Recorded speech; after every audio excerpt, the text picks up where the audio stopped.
ایرانی صدر دورہ پاکستان مکمل کر کے واپس ایران روانہ ہو گئے۔ گورنر اور وزیر اعلیٰ سندھ نے الوداع کیا۔ ایرانی صدر نے 3 روزہ دورے کے دوران صدر مملکت، وزیر اعظم پاکستان اور آرمی چیف سے ملاقاتیں کی۔ تجارت سمیت متعدد معاہدوں اور مفاہمت کی یادداشتوں پر دستخط ہوئے۔ دونوں ممالک میں دہشت گردی ختم کرنے کے لیے مل کر کام کرنے پر بھی زور دیا گیا۔ ابراہیم رئیسی نے لاہور اور کراچی کا بھی دورہ کیا۔ مزار قائد، مزار اقبال پر حاضری دی۔ وزیر اعلیٰ پنجاب، وزیر اعلیٰ سندھ سے ملاقاتیں بھی کی۔ دونوں صوبے کے گورنر سے بھی ملاقات کی گئی۔ پی پی چیئرمین بلاول بھٹو سے بھی ملے۔ جامعہ کراچی کی جانب سے انہیں ڈاکٹریٹ کی اعزازی ڈگری سے نوازا گیا۔ ان کی آمد پر سیکیورٹی کے سخت انتظامات کیے گئے تھے۔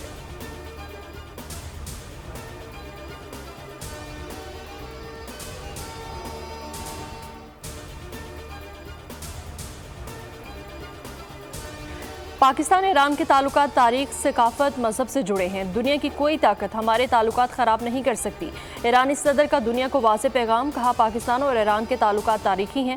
انقلاب ایران ابھی ختم نہیں ہوا۔ دنیا میں شیطانیت، سرکشی کے خلاف ہمارے نعرے زندہ ہیں۔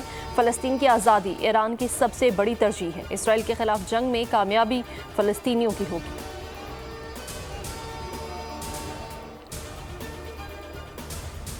ایران کے ساتھ تجارتی معاہدوں پر امریکہ سیخ پا، تجارت کرنے والوں کو انتباہ۔ امریکی محکمہ خارجہ کے نائب ترجمان وندات پٹیل کا کہنا ہے کہ ایران کے ساتھ معاہدے پر ممکنہ پابندیاں لگ سکتی ہیں۔ پاکستانی حکومت اپنی خارجہ پالیسی کے مطابق ایران کے ساتھ معاملات دیکھ سکتی ہے۔ وزیر اعظم شہباز شریف آج ایک روزہ دورے پر کراچی پہنچیں گے۔ شہباز شریف مزار قائد پر حاضری دیں گے۔ ذرائع کے مطابق وزیر اعظم شہباز شریف وزیر اعلیٰ سندھ مراد علی شاہ اور گورنر سندھ کامران ٹیسوری سے ملاقات کریں گے، جبکہ نون لیگ سندھ کے رہنماؤں سے بھی ملاقاتیں متوقع ہیں۔ ملاقاتوں میں صوبے کی سیاسی امن و امان سے متعلق امور زیر بحث آئیں گے۔ کراچی چیمبر آف کامرس کا دورہ بھی متوقع ہے۔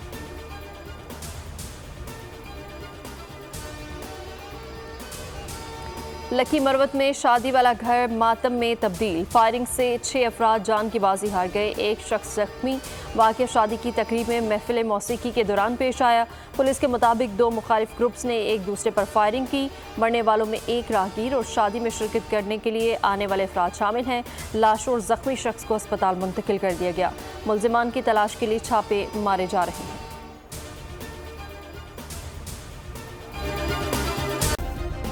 سبسکرائب کریں اور بیل دبائیں تاکہ کوئی خبر رہ نہ جائے۔